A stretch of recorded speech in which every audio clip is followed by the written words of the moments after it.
ala asrofil anbiya'i wal mursalin wassalatu wassalamu ala nabiyyina Muhammad sallallahu alaihi wasallam wa ala alihi wa sahbihi ajma'in, amma ba'du. Pertama, saya merasa sangat tersanjung diberikan kesempatan untuk bersilaturahmi dengan teman-teman sekalian yang diundang juga oleh Pak Agustianto, ya, guru kita yang sangat banyak pengalamannya, di mana saya sangat perlu banyak belajar nih dari beliau untuk bisa memperkuat layanan-layanan fintech yang kita bina, Dana Syariah, dan juga teman-teman yang lain.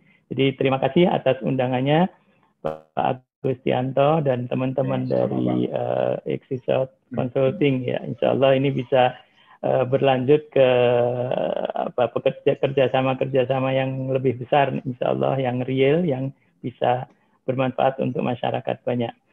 Oke, saya mohon maaf nanti mungkin tidak pakai slide seperti yang sudah disampaikan Pak Agustianto, karena saya nanti lebih berbicara dari aspek pelaku, jadi lebih banyak cerita, insya Allah, dari insight itu, insya Allah kita bisa gali mana yang menarik untuk didiskusikan gitu. Karena kalau bicara teori, waduh, saya jauh sekali dengan Pak Agustianto. Jadi tadi sudah disampaikan, malah kalau saya menyampaikan lagi saya takut salah juga gitu kan. Oke.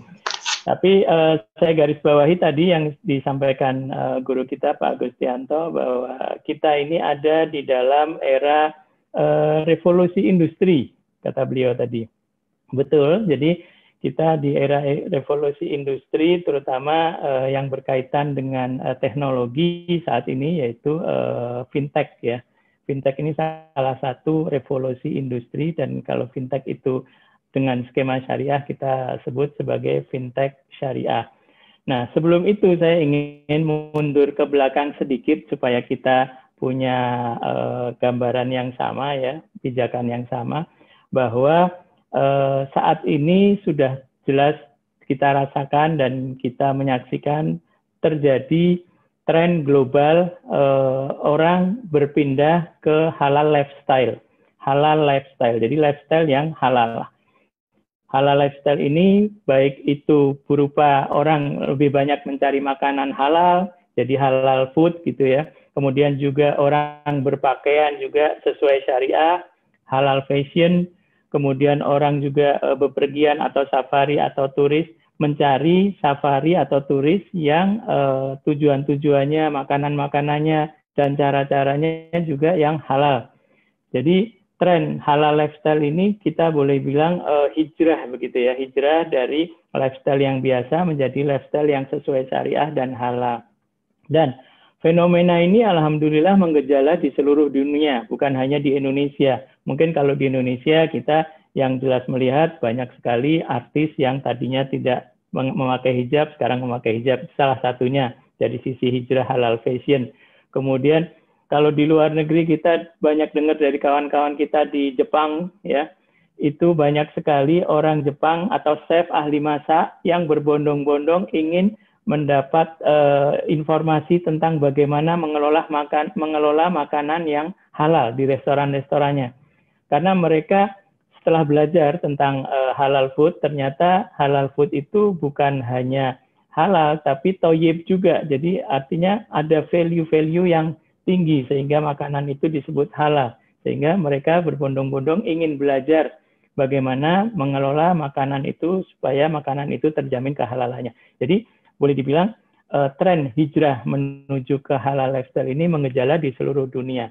Nah, kembali kita masuk ke Indonesia. Indonesia yang notabene penduduknya sebagian besar adalah Muslim, ini juga terjadi seperti itu, ya.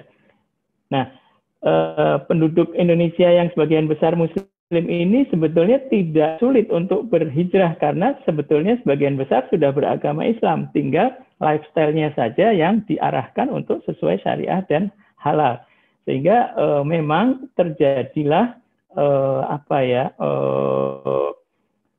gelombang demand atau permintaan dari berbagai aspek yang sesuai halal dan sesuai syariah. Dari sisi layanan, dicari layanan yang menggunakan skema-skema syariah. Kita lihat di mana-mana hotel-hotel syariah laku keras gitu ya. Kemudian kita lihat layanan-layanan tourism yang mengusung konsep syariah dan halal juga laku keras. Nah, itu menunjukkan bahwa gerakan ini juga atau fenomena ini menggejala juga di Indonesia.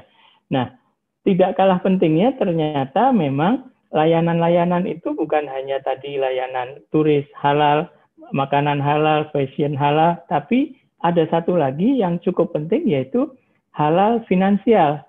Jadi secara finansial itu kita orang Indonesia yang notabene Muslim itu juga semakin sadar bahwa kita dalam berbisnis, dalam bermuamalah itu juga harus sesuai dengan tuntunan agama kita, sesuai dengan akidah Islam. Sehingga banyak sekali juga orang yang ingin berhijrah supaya dana-dana yang ada, aset-aset yang tadinya belum di tempat yang sesuai syariah itu akan dihijrahkan, dipindahkan gitu. Nah, ini fenomena yang luar biasa menarik ya, yang kita bilang kalau di judul di sini ada implementasi fintech syariah Indonesia, produk dan layanan, peluang dan tantangan, maka kita bisa bilang ini peluang yang luar biasa, ya kan? Tapi di balik peluang yang luar biasa itu tantangannya juga luar biasa. Di situ yang menarik ya. Nah, kalau kita bicara peluang pembiayaan syariah, jadi kita tarik lebih mengerucut lagi ke fintech ya, finansial teknologi dan yang syariah. Jadi kita tarik tadi bahwa sekarang ini di era revolusi industri ini teknologilah yang memegang kunci utama. Kemudian kedua, fenomena orang hijrah menuju ke yang syariah dan yang halal. Dari kedua ini, teknologi dan hijrah ini, salah satu hijrahnya adalah hijrah finansial. Nah, kita gabungkan ini hijrah finansial, kemudian teknologi menjadi satu yang disebut fintech syariah, ya, finansial teknologi syariah. Nah, finansial teknologi syariah ini sebenarnya seperti apa? Ini saya juga tarik ke belakang sedikit ya supaya kita punya gambaran yang sama. Bahwa sebelum kita masuk ke finansial teknologi dari fintech syariah itu apa, kita lihat dulu peluangnya ada di mana ini sebenarnya gitu ya. Nah, sebagai gambaran, data dari BI tahun 2019 yang saya masih ingat dan angkanya masih belum banyak berubah di 2020, yaitu bahwa di Indonesia ini kebutuhan pendanaan secara total dalam 1 tahun itu sekitar 1.700 atau bahkan 1.800 kalau sekarang sudah naik ya, tapi ada di kisaran itu 1.700 triliun.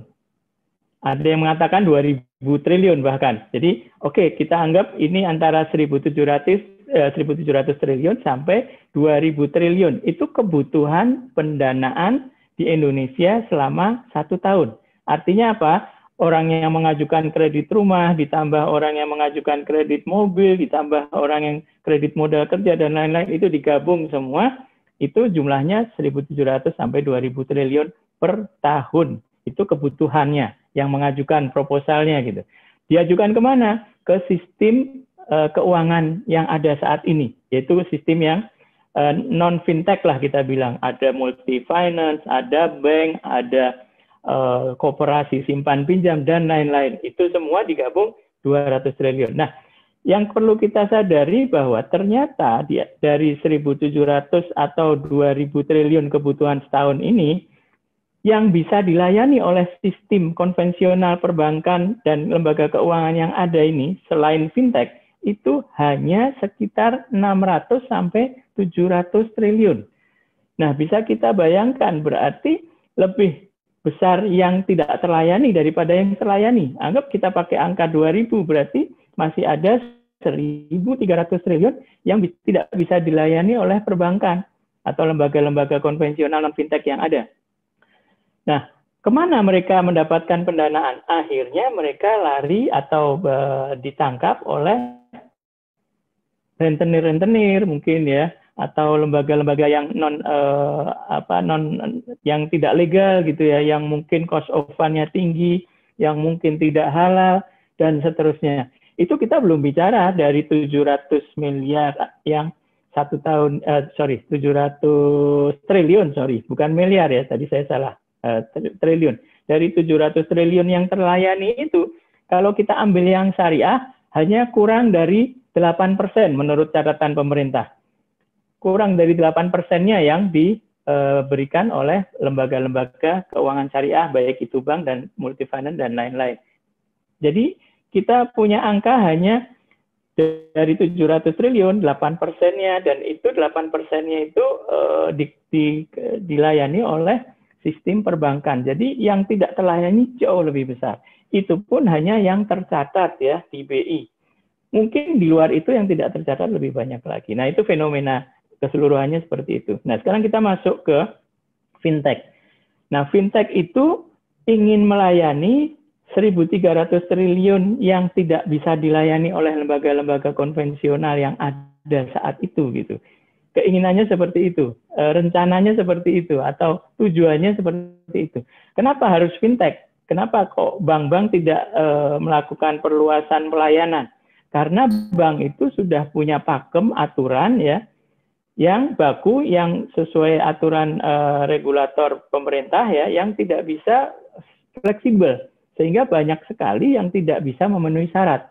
Katakan misalnya kalau kita mengajukan ke KPR ya, ke kredit kepemilikan rumah, BI checking kita dicek juga ya, BI checking kita dicek apakah kita punya masalah-masalah pembayaran atau kredit di masa lalu yang tidak beres misalnya, itu bisa dicek. Nah, padahal belum tentu BI checking itu bisa melihat total karakter kita dari sisi pembayaran, tapi karena itu aturan yang disepakati, maka kalau di luar aturan itu, maka tidak diterima. Jadi banyak sekali aturan-aturan administratif yang membuat banyak orang yang akhirnya kita bilang tidak bankable, tidak bisa dilayani oleh bank, bahasanya seperti itu.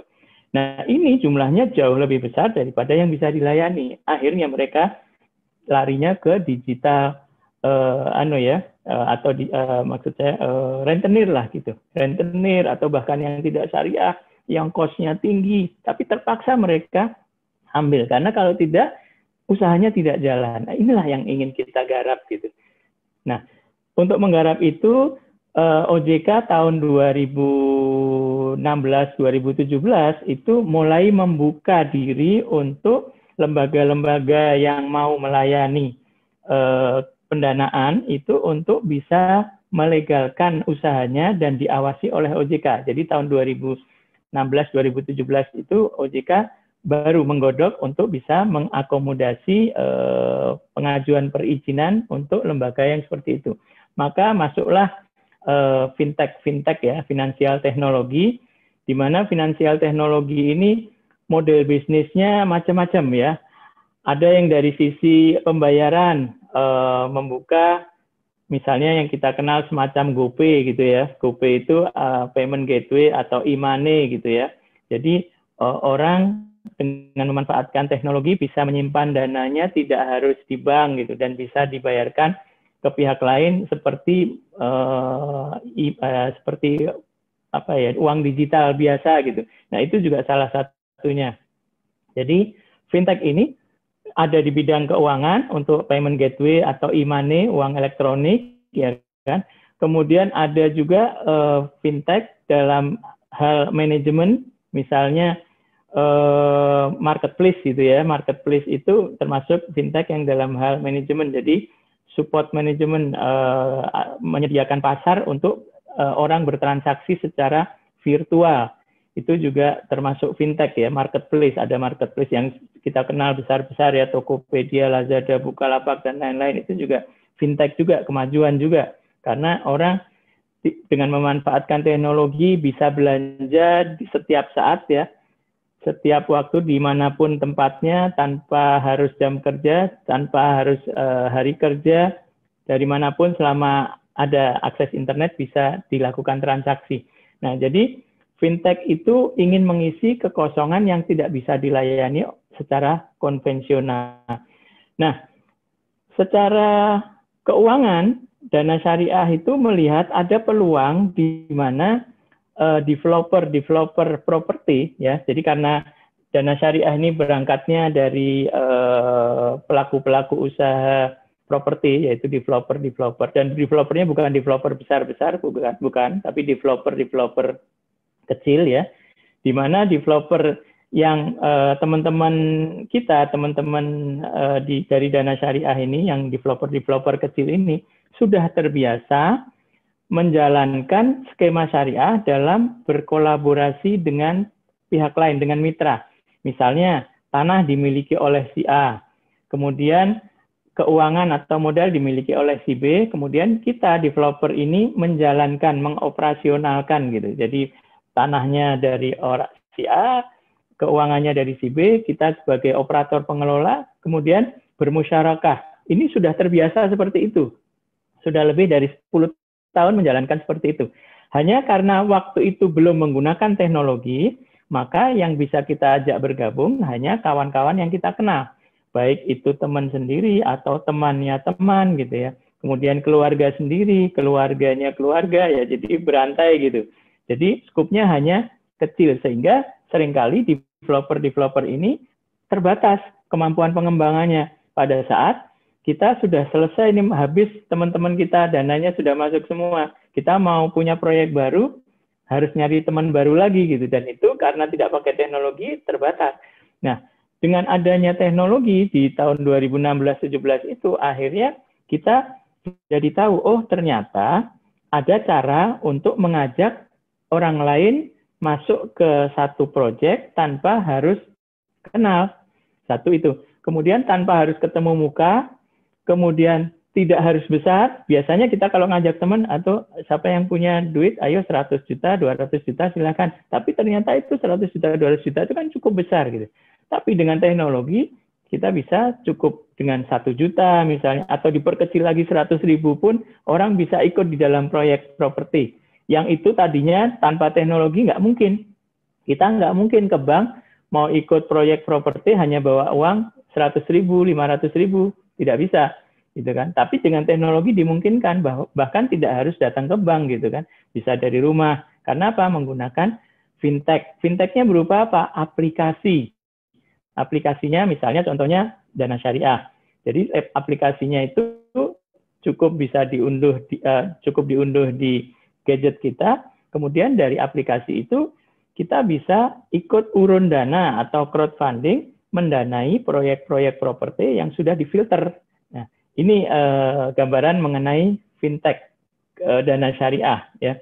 Jadi fintech dana syariah ini salah satu dari fintech syariah yang ada di Indonesia. Tadi sudah disampaikan oleh Pak Agustianto, ada sampai hari ini angkanya masih naik turun, bertambah dan kadang berkurang juga. Sekitar 154 fintech terdaftar dan diawasi oleh OJK, yang sudah terdaftar dan diawasi oleh OJK. Dari 154 fintech yang sudah terdaftar dan diawasi oleh OJK itu, hanya 11 lah fintech yang berskema syariah atau fintech syariah. Kemudian yang agak memprihatinkan, tidak semua 11 fintech itu bisa berjalan normal, apalagi kemarin di masa pandemi. Tentu fintech yang basisnya umroh, misalnya bisnis umroh, tentu akan terkena imbas negatifnya. Kemudian fintech yang berbasisnya berjualan atau real business di luar itu juga banyak terimbas. Sehingga yang berjalan lancar di saat pandemi ini hanya setengahnya, kurang lebih 5 atau 6 gitu. Nah, ini yang kita sayangkan. Alhamdulillah Dana Syariah termasuk yang lancar. Nah, dari sini kita dapat gambaran ya bahwa potensi masyarakat yang besar tadi, terutama di Indonesia, potensi market ya, boleh kita bilang ini potensi market yang besar di Indonesia ini baru ditangkap oleh 11 fintech syariah, dan 11 itu yang berjalan normal baru 5, boleh dibilang begitu. Dan 5 itu baru hanya di beberapa sektor saja. Katakan Dana Syariah ini hanya dari sisi properti, di mana tujuannya adalah mengajak orang yang mau membangun rumah yang sudah ada pembelinya itu bisa kita carikan modal dari masyarakat dengan skema syariah. Kemudian nantinya insya Allah berkembang juga kita akan menyediakan KPR syariah juga melalui fintech gitu kan, sehingga tujuannya adalah membuat orang semakin mudah membangun rumah untuk dijual dan orang semakin mudah memiliki rumah dengan skema syariah. Tujuannya seperti itu. Jadi memang fintech ini dengan teknologi tadi, seperti yang disampaikan Pak Agustianto tadi, semakin inklusif, semakin bisa dijangkau. Baik dijangkau secara wilayah, kewilayahan, geografis. Karena apa? Karena masyarakat yang bisa mendapatkan akses pendanaan ini tidak harus ada di kota besar. Karena kita tahu kalau bank kan pasti adanya hanya di kota-kota besar. Atau di kota lah minimal begitu. Yang di desa bagaimana? Nggak mendapatkan. Tapi dengan adanya fintech, yang di desa selama itu ada akses internet, maka bisa mengajukan KPR tanpa harus datang ke kota, misalnya seperti itu. Nah, inilah yang salah satu gambaran yang bisa digarap oleh fintech. Tapi ini hanya skup properti saja dana syariah. Yang lain-lain masih banyak peluang gitu ya. Nah, tapi alhamdulillah dana syariah ini bersama Asosiasi Fintech Syariah Indonesia itu juga mendorong teman-teman yang punya kemampuan, yang punya kepedulian, yang punya yang bisa menangkap peluang ini, jangan hanya menjadi konsumen syariah yang baik, tapi ayo kita cari teman-teman kita yang punya potensi untuk menjadi pelaku usahanya juga.